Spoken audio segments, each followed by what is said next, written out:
Nowadays, people are looking to travel into space. So before we start talking about how they're going to do that, let's talk about the origins of just regular commercial flight.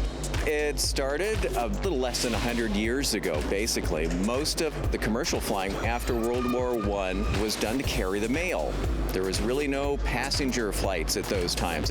In the 1920s, the government, who had been flying the mail up until that time, decided to open a contract to let private companies compete for the contracts to deliver U.S. mail. Mr. Boeing had a really good idea. He thought, if we can carry a couple passengers inside this airplane, we can charge a little less for the mail.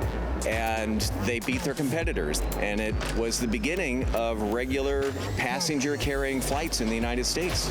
When we learned about the origins of commercial flight, we learned that it was meant for mail carrying. So how do you think that people's interest in spaceflight relates to that? It turned out that the space shuttle was much more dangerous than we thought. Some people think, well, the government should build another replacement for the shuttle. NASA is actually looking at something different. They've decided they're going to open this up to competition, to basically fly the mail to the International Space Station.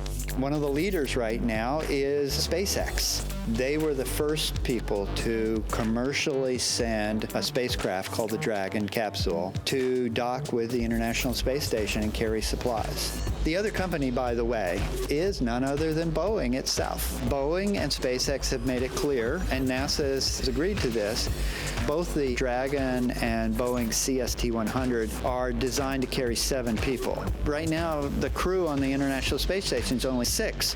So I think that probably before the end of this decade, you're going to see people going to the International Space Station.